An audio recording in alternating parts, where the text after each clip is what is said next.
Haji Wadak adalah ibadah haji yang dilaksanakan oleh Rasulullah pada tahun ke-10 Hijriah atau tahun 632 Masehi. Disebut Haji Wadak karena menjadi haji perpisahan Rasulullah. Saat melaksanakan Haji Wadak, Rasulullah sempat menyatakan, "Mungkin aku tak akan bertemu lagi dengan kalian setelah tahun ini, dan aku tidak akan berhaji lagi setelah tahun ini." Benar saja, setelah tahun ke-10 Hijriah Rasulullah memang tidak pernah lagi menunaikan ibadah haji. 3 bulan setelah melaksanakan Haji Wadak, tepatnya 12 Rabiul Awal tahun 11 Hijriah Rasulullah wafat di usia 63 tahun. Sahabat pelita, di tengah pelaksanaan Haji Wadak, Rasulullah menyampaikan pidato terakhirnya di hadapan kaum muslimin. Khutbah terakhir Rasulullah disebut juga dengan istilah khutbah al-Wadak. Khutbah terakhir Rasulullah disampaikan pada 9 Zulhijjah tahun ke-10 Hijriah di Lembah Urana. Rasulullah kala itu berpidato di atas unta, sementara Rabi'ah ibnu Umayyah ibnu Khalaf mengulangi kalimat-kalimat beliau dengan suara lantang agar didengar oleh umat Islam. Beberapa riwayat menyebutkan Haji Wadak diikuti oleh lebih dari 100.000 umat Islam. Sebagian riwayat lain menyatakan setidaknya 140.000 umat Islam ikut menunaikan ibadah haji bersama Rasulullah dan menyimak isi khutbah Wadak. Lantas, bagaimana isi khutbah Haji Wadak? Apa pesan Rasulullah saat Haji Wadak? Sahabat pelita, isi khutbah Haji Wadak diriwayatkan di banyak kitab hadis. Namun di video ini kami menyajikan isi khutbah Wadak yang disampaikan Rasulullah berdasarkan sejumlah hadis yang diterjemahkan oleh Kiai Haji Munawar Khalil. Berikut isi khutbah Wadak tersebut. Segala puji bagi Allah, kita memuji kepadanya, kita memohon kepadanya, kita memohon ampun kepadanya dan kami bertaubat kepadanya. Kita berlindung kepada Allah dari segala kejahatan diri kita dan dari kejelekan-kejelekan perbuatan kita. Barang siapa yang diberi petunjuk oleh Allah, maka tidak ada orang yang dapat menyesatkannya, dan bagi orang yang disesatkan oleh Allah, maka tidak ada orang yang dapat memberinya petunjuk. Aku bersaksi bahwa tidak ada Tuhan selain Allah sendiri, tidak ada sekutu baginya, dan aku bersaksi bahwa Muhammad adalah hamba dan utusannya. Aku berpesan kepada kalian, wahai hamba-hamba Allah, supaya bertakwa kepada Allah, dan aku menganjurkan pada kalian supaya mentaatinya. Aku mulai pembicaraanku ini dengan yang baik.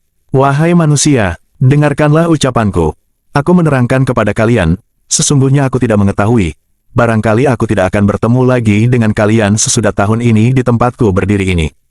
Hai manusia, sesungguhnya seluruh darah dan harta kalian adalah suci bagi kalian sampai kalian datang menghadap Tuhan kalian, seperti sucinya hari kalian ini, di bulan kalian ini, dan di negeri kalian ini. Sesungguhnya kelak kalian akan menghadap pada Tuhan kalian, kemudian Dia akan menanyakan kepada kalian tentang amal-amal perbuatan kalian. Bukankah telah aku sampaikan, ya Allah, saksikanlah, barang siapa yang diserahi suatu amanah, hendaklah ia menyampaikan amanah itu kepada orang yang bersangkutan. Semua riba telah dihapuskan, tetapi kalian berhak menerima modal-modalnya kembali. Janganlah kalian menzalimi dan jangan pula dizalimi. Allah telah menetapkan, riba tidak ada lagi. Dan riba Abbas ibnu Abdil Muthalib telah dihapuskan semuanya.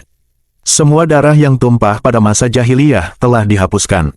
Darah pertama yang aku hapuskan adalah darah Amir ibnu Rabi'ah ibnu Al-Harits ibnu Abdil Muthalib. Semua peninggalan masa jahiliyah telah dihapuskan kecuali Sidanah yaitu, urusan menjaga keamanan Ka'bah, dan Siyakah yaitu, urusan pengairan di Makkah.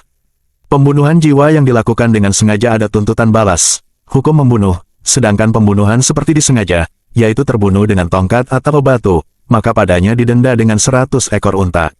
Oleh sebab itu, barang siapa yang menambah, ia termasuk golongan orang jahiliyah. Hai manusia, setan telah berputus asa untuk disembah di negeri kalian ini selama-lamanya. Namun, bila ia diikuti selain yang demikian, ia suka dengan amalan yang demikian, yaitu amalan-amalan yang kalian pandang remeh atau amalan-amalan yang kamu pandang rendah. Oleh sebab itu, hendaklah kalian berhati-hati terhadap agama kalian. Janganlah kalian mengikuti kemauan setan. Hai manusia, sesungguhnya, mengundur-mundur waktu, dapat menambah kekufuran, dan karena itulah orang-orang kafir tersesat. Mereka menghalalkan 1 tahun dan mengharamkan 1 tahun lainnya, untuk menginjak-injak apa yang telah disucikan Allah. Mereka menghalalkan apa yang diharamkan Allah dan mengharamkan apa yang dihalalkan Allah. Masa itu beredar sejak Allah menciptakan langit dan bumi. Dan bilangan bulan di sisi Allah adalah 12 bulan yang disebutkan dalam kitab Allah, sejak Allah menciptakan langit dan bumi. Di antara 12 bulan itu terdapat 4 bulan yang diharamkan, disucikan karena mempunyai kehormatan, 3 yang berturut-turut dan 1 yang tunggal, yaitu Zulqa'dah, Zulhijjah, dan Muharram, juga Rajab yang terletak di antara bulan Jumadal Akhir dan Syakban. Bukankah telah aku sampaikan, ya Allah, saksikanlah, hai manusia, bagi kalian ada hak atas istri-istri kalian, dan bagi mereka ada hak atas kalian.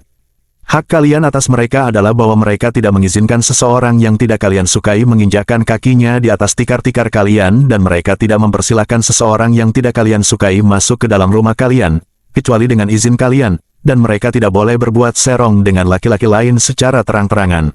Jika mereka melakukan itu, Allah telah mengizinkan kalian meninggalkan mereka di tempat tidur dan memukul mereka dengan pukulan yang tidak membahayakan. Bila mereka telah berhenti berbuat demikian, maka kalian berkewajiban memberi mereka makanan dan pakaian dengan segenap sopan santun. Berilah para perempuan itu pelajaran-pelajaran yang baik, karena mereka adalah mitra-mitra kalian. Mereka tidak mempunyai sesuatu untuk diri mereka. Kalian telah mengambil mereka sebagai amanah dari Allah, dan telah kamu halalkan kehormatan mereka dengan kalimat Allah.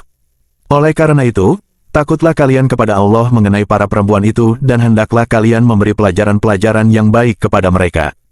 Bukankah telah aku sampaikan, ya Allah, saksikanlah, perhatikan perkataanku ini, wahai manusia, karena telah aku sampaikan. Sesungguhnya, telah aku tinggalkan kepadamu sesuatu yang jika kalian berpegang teguh kepadanya niscaya kalian tidak akan tersesat selama-lamanya, suatu urusan yang nyata, yaitu kitab Allah dan sunnah Rasul-Nya. Hai manusia, dengarkanlah apa yang aku katakan ini kepadamu dan pahamilah, maka kalian akan mengerti bahwa setiap muslim itu adalah saudara bagi muslim lainnya.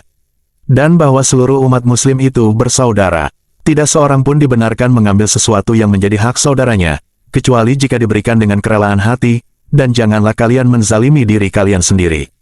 Bukankah telah aku sampaikan, ya Allah, saksikanlah, hai manusia, janganlah kalian kembali kafir sesudahku, yang mana satu golongan memerangi golongan lainnya.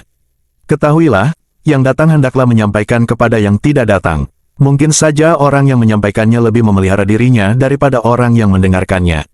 Bukankah telah aku sampaikan, ya Allah, saksikanlah, hai manusia, Tuhan kalian satu dan orang tua kalian satu, kalian semua dari Adam, sedangkan Adam itu dari tanah. Orang yang paling mulia di sisi Allah adalah orang yang paling bertakwa di antara kalian. Orang Arab tidak lebih mulia dari orang non-Arab, kecuali karena takwanya. Bukankah telah aku sampaikan, ya Allah, saksikanlah, hendaklah orang yang datang menyampaikan kepada orang yang tidak datang. Hai manusia, Allah telah membagikan kepada setiap waris bagian-bagian yang diwarisinya. Maka tidak boleh bagi ahli waris menuntut wasiatnya dan tidak boleh berwasiat lebih dari sepertiga. Bagi anak hasil dari zina adalah milik ayahnya, dan yang berzina dikenakan hukum rajam. Barang siapa yang mengakui orang lain yang bukan bapaknya sebagai bapaknya atau menetapkan majikan yang bukan majikannya, ia berhak menerima laknat Allah, laknat malaikat, dan laknat seluruh manusia. Tidak akan diterima tebusan darinya dan tidak pula pergantian. Kesejahteraan, rahmat, dan berkah Allah semoga dilimpahkan kepada kalian. Sahabat pelita, demikianlah isi khutbah terakhir Rasulullah. Setelah khutbah ini, Allah menurunkan ayat ketiga surah Al-Maidah, yang artinya, pada hari ini telah kusempurnakan untuk kamu agamamu, dan telah kucukupkan kepadamu nikmatku, dan telah kuridai Islam itu jadi agama bagimu. Saat ayat ini turun, Umar bin Khattab pun menangis. Lalu ditanyakan kepadanya, apa yang menyebabkanmu menangis? Umar menjawab, sesungguhnya tidak ada setelah kesempurnaan kecuali kekurangan. Dari ayat tersebut, Umar merasakan bahwa ajal Rasulullah telah dekat. Ketika syariat telah sempurna, maka wahyu pun akan terputus. Jika wahyu telah terputus, maka tiba saatnya Rasulullah kembali ke hariban Rabb-Nya. Dan itulah kekurangan yang dimaksud Umar, yakni kehilangan Rasulullah Shallallahu Alaihi Wasallam.